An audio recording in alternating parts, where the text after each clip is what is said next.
Hi, I'm Charlie. I run a cabinet making business in Melbourne. We focus on complex 6 and 7-figure joinery packages with little room for error. In this video, I want to talk about design changes. They're the thing that everyone dreads. The architect feels like they're causing problems, the builder feels exposed to program risk, and of course, the cabinet maker scrambles. But the problem isn't the design change, it's about having enough capacity to deal with them when they inevitably arise. In this video, I'll show you how we think about design changes and why our process means that nobody's scrambling when they come through. We'll go through why most procurement timelines can't absorb changes, why not all changes are equal, and how early engagement addresses these issues. Let's talk about the standard timeline and why it breaks. Most cabinet makers are engaged 8 weeks before site measure. That means after they site measure, they're scrambling to get the shop drawings done, and there is simply no room to accommodate any changes that the architect wants to make. Every hour of capacity has already been spoken for, and there is physically not enough resources to deal with changes without causing program delays. It's not that anyone's done the wrong thing. It's a function of what the system allows, and the system in this case simply does not allow for changes. But when the changes inevitably come, this creates ripple through the whole process. It pushes out engineering, pushes out production, and ultimately the installation date. The architect knows this, so they're either forced to go with something that they're not happy with or enforce the change that's going to affect the program. It's a lose-lose situation. The architect shouldn't have to choose between design integrity and being the reason that the project is delayed. With our model, we aim for shop drawings to be approved 6 months before site measure. That means by the time we're ready to go into production, 80 to 90% of the design is already locked in. That means that when a change does come through, we're not reshuffling the whole job. The majority of the project is still going into production, and we just need to pause on that 10 to 20% of the scope to get it right. For the builder, this gives program certainty.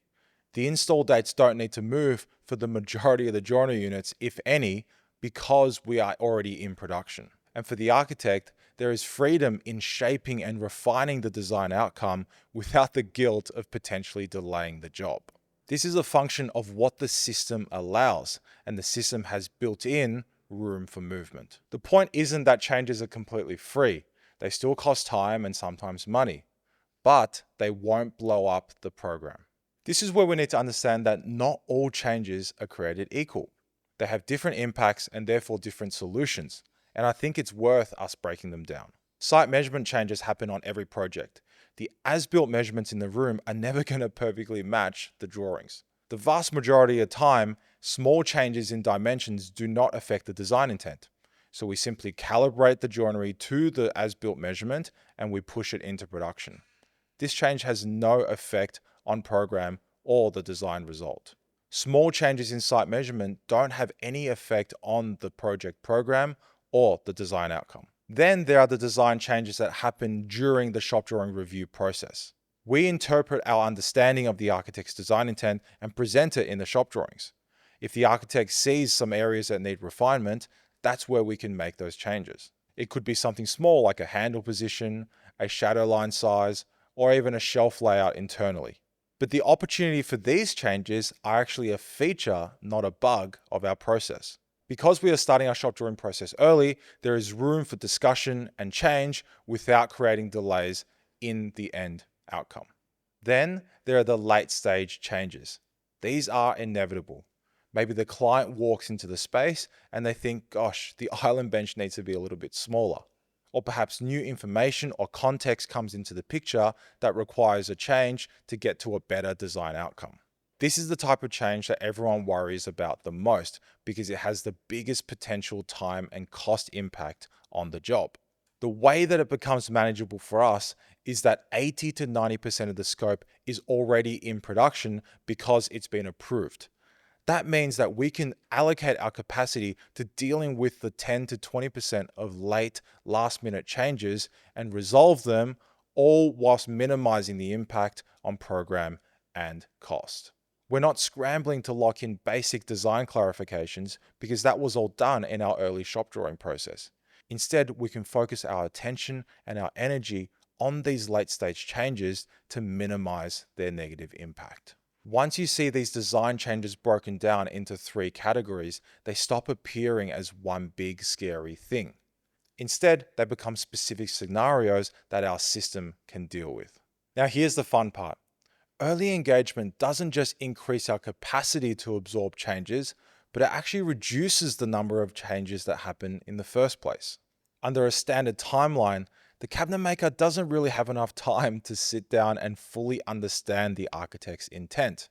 They'll quickly produce the shop drawings only to receive a big set of markups because they've missed the point. The cabinet maker is now under immense time pressure to revise these shop drawings to make sure that they actually understand the intent, send it back, only to find that they've still missed the mark. Now, whether this was due to lack of clarity in the architectural drawings or maybe the cabinet maker's ability to interpret them, but it doesn't matter.